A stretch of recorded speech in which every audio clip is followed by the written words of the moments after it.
Hello friends, welcome back to my channel. আমি সুতৃষ্ণা চলে এসেছি নতুন ভিডিও নিয়ে। এই যে এটা হচ্ছে বালতি, মানে এটা ডাস্টবিন বালতি।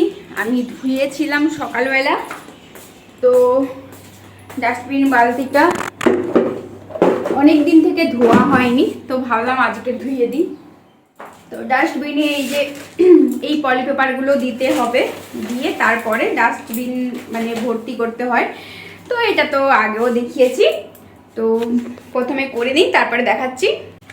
তো এটা বেশ আমার ভালো লাগে যে এরকম দেয়, এটা রেশনেই কিন্তু দেয়, দুটো করে প্যাকেট দেয় পুরো 1 মাসের জন্য। 1 মাসেরও বেশি হয়। আমরা তো দুটো করে প্যাকেট, মানে এইটা হয়তো ভর্তি হয়ে যাওয়ার পর আবার একটা প্যাকেট দিয়ে জড়িয়ে ফেলাই, তো এটাই আর কি।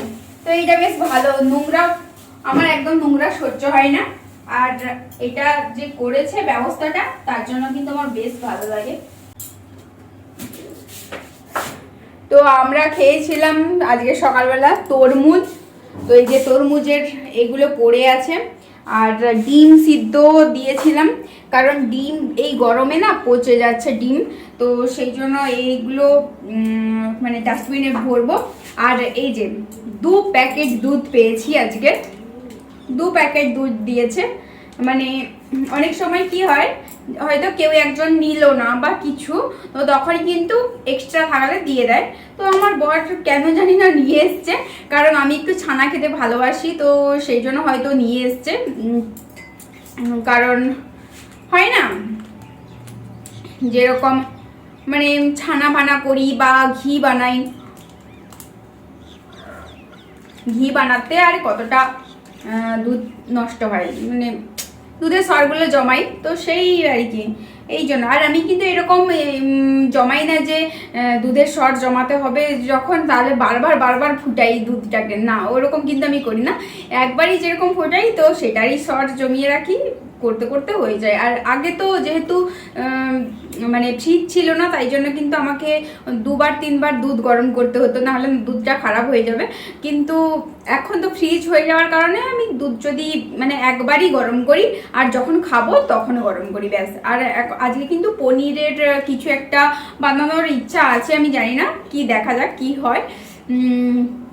মানে পনির বানিয়ে রাখবো, তারপরে পনিরের ওই হয় না, কি বলে ওইটাকে, ওই কাঠি দিয়ে আগের বারে যেরকম চিকেনকে করেছিলাম, চিকেন পেঁয়াজ আর ক্যাপসিকাম দিয়ে যেরকম কাঠি দিয়ে করেছিলাম, কাবাব বানিয়েছিলাম, সেরকম পনিরেরও কিছু একটা বানাবো এরকম মানে ইচ্ছা আছে। জানি না কিরকম টেস্ট হবে, কিন্তু একই রকম চেষ্টা করবো ভাবছি। তো একে একে দুধগুলো ভর্তি করে দিই।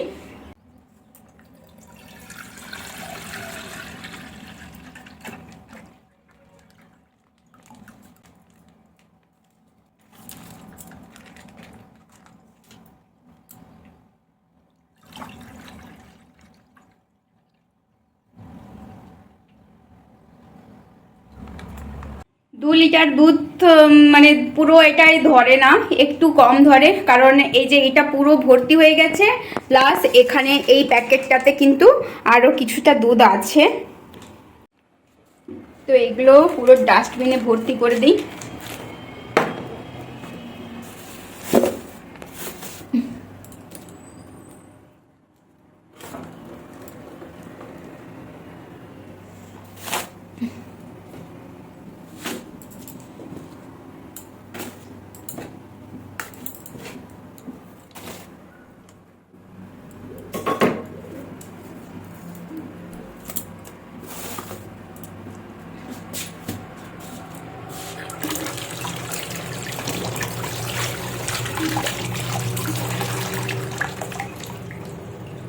তো এই বাসনগুলো কিন্তু আমাকে এখন ধুতে হবে সবকিছু।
বাসনপত্র পরিষ্কার, এবার রান্না করতে বসাবো। তো দুধটা কিন্তু হালকা গরম হয়ে এসছে, সর পড়ে গেছে। আজকে বেশি কিছু বানাবো না, এই যে রেশনে দিয়েছিল ঢ্যাঁড়স, তো ঢ্যাঁড়সগুলোকে কেটে ফেললাম। এখন এটাকে দই ঢ্যাঁড়স বানাবো। দই ঢ্যাঁড়স তো খুবই সহজ একটা রেসিপি। তো একটু লবণ, হলুদ আর তেল দিয়ে একটু ঢ্যাঁড়সগুলোকে হালকা ভেজে নিচ্ছি এখন। আর একটা ওই পাশে দইয়ের পেস্ট বানিয়ে রাখবো। এই যে এইখানে নিয়ে নিয়েছি মানে জিরে গুঁড়ো, ধনে গুঁড়ো, গোলমরিচের গুঁড়ো সমস্ত কিছু মিক্সড করে একটা দইয়ের পেস্ট বানিয়ে ফেলেছি। ডালটাকে এখন ধুয়ে ফেলছি, ডাল একটু বানাবো আর বানাবো এঁচোড়ের তরকারি, ব্যাস। আর কিন্তু কিছুই বানাচ্ছি না এই গরমে। আর আজকে কিন্তু একটু বেশি পরিমাণ ডাল মানে হয়ে গেছে, কারণ এই ডালগুলো কিন্তু এখন প্রচণ্ড দিয়েছে। আগের বারে এই মসুর ডালটা কিন্তু দিচ্ছিল না, কিন্তু এখন এইবারে কিন্তু মসুর ডাল অনেকটাই দিয়েছে। আর মসুর ডালটা আমাদের দুজনের বেশ খেতে ভালো লাগে। এখানে অনেক রকমের ডাল দেয়, কিন্তু যেই ডালগুলো আমাদের ভালো লাগে না, তো তাই জন্য খেতে ইচ্ছে করে না। কিন্তু এখন যেহেতু এই ডালটা দিয়েছে, বেশ বেশ মানে অনেক দিন থেকেই বেশ ভালো লাগছে, দুজন মিলে বেশ ভালোই খাচ্ছি এখন। তো এখন ডালটা বানিয়ে ফেলবো। তো তড়কা আজকের ওই রকম ডালটা সেদ্ধ করিনি, কারণ আমার প্রেশার কুকারটা একটু মানে একজনকে দিয়েছি, তো তাই জন্য আমি আজকে প্রেশার কুকারে সিদ্ধ করতে পারছি না। আজকে এই কড়াইতেই সেদ্ধ করব। তো প্রথমেই মানে তেলে পেঁয়াজ, টমেটো আর রসুনটাকে ভেজে নিয়েছি, যেমন তড়কা মারে, তো সেই তড়কা মারার মতন একদম ভেজে নিয়েছি। তারপরে কিন্তু মসুর ডালটা দিয়ে দিয়েছি, এবার এটাকে ফুটতে দেবো, ব্যাস। এইভাবেই কিন্তু ডালটা কমপ্লিট হয়ে গেছে, এই যে দেখতেই পাচ্ছেন। এবার এই কড়াইটা ধুয়ে ফেলবো, আর এই গামলাটাতে ডালটা নিয়ে নিয়েছি। আর দই ঢ্যাঁড়সটা তো আগেই কমপ্লিট হয়ে গেছে। তো এবারে কিন্তু মেন যেইটা রান্না সেইটাও করব। তো তার জন্য আলু অনেকগুলো কেটে ফেলেছি, আর এখন কিন্তু আলুগুলোকে সুন্দরভাবে ফ্রাই করব লবণ হলুদ দিয়ে। আর আজকের একটু এঁচোড়ের তরকারি বানাচ্ছি। আজ আমার তো এঁচোড়ের তরকারি ভীষণ ভালো লাগে, আর আমার বরেরও ভালো লাগে। আর আমি কিন্তু একদম চিকেনের মতন করে রান্না করি এঁচোড়ের তরকারিটা, তো বেশ ভালো লাগছে। আলুগুলো দেখেই যেন আমার লোভ লাগছে, আলু তো আমার ভীষণ খেতে ভালো লাগে। আর এই যে এখন আলুগুলো ভাজা হয়ে গেছে, তো তাই জন্য এখন কিন্তু এঁচোড়গুলোকেও একটু ফ্রাই করে নেব।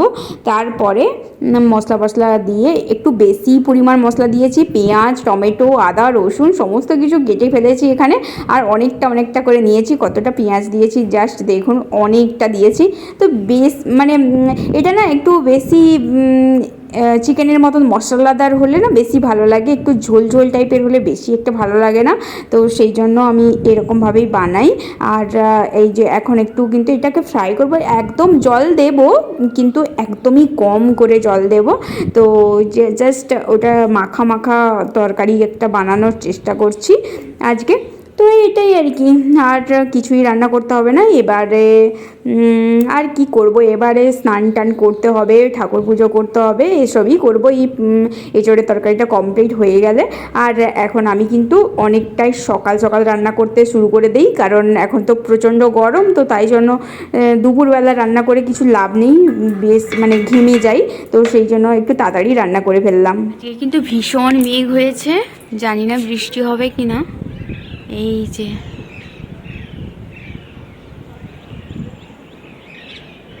অনেক দিন পরে বেশ মেঘ হয়েছে, আজকে যেন বৃষ্টি হয় ভগবান। প্রচণ্ড গরম এখানে।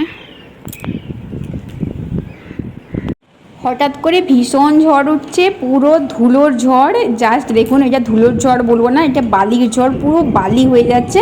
আর একটু হালকা হালকা রিমঝিম করে বৃষ্টি হচ্ছে। জানি না, এরকম বৃষ্টি আমি চাই না, আমি চাই একদম ঝরঝরে বৃষ্টি, প্রচণ্ড বৃষ্টি হয় যেন, প্রচণ্ড গরম এখানে, কিন্তু প্রচণ্ড ঝড় উঠেছে। জাস্ট এই যে গাড়ি যাচ্ছে, জাস্ট দেখুন কেমনভাবে প্রচুর ঝড় উঠেছে। আর ঝড়টা এখন জানি না কেন একটু বৃষ্টিটা থেমে গেছে, ঝড়টা উঠছে, জানি না বৃষ্টি হবে কি না, ভালো লাগছে না কিছু। আমি তো ভাবছিলাম ভীষণ ঝড় উঠবে, মেঘ যেভাবে অন্ধকার হয়ে এসেছিল, কিন্তু কোনো কিছুর ব্যাপার নেই, মানে কোনো কিছুই নেই। এই যে জাস্ট দেখুন সূর্যের আলো।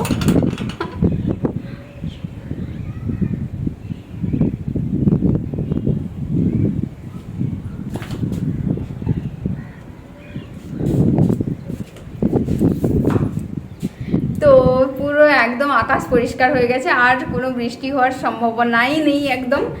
এত আকাশ পরিষ্কার, আর বৃষ্টিই হবে না। এত গরম লাগছিল, ভাবলাম একটু বৃষ্টি হবে, একটু সুন্দরভাবে ঘুমাতে পারবো দুপুরবেলাটা, কিন্তু কোনো বৃষ্টির কোনো ছিটে ফোঁটাও নেই।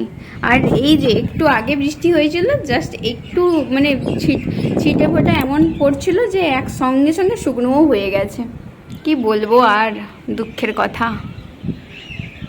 তো শেষমেশ আমাদের কোনো বৃষ্টির কোনো ব্যাপার নেই। এই যে শেষমেশ এই কুলারই ভরসা। তো কুলার চালিয়ে এবার একটু শুই। এই যে কুলার চালিয়ে দিয়েছি, এবার একটু মানে একটু আরাম লাগছে।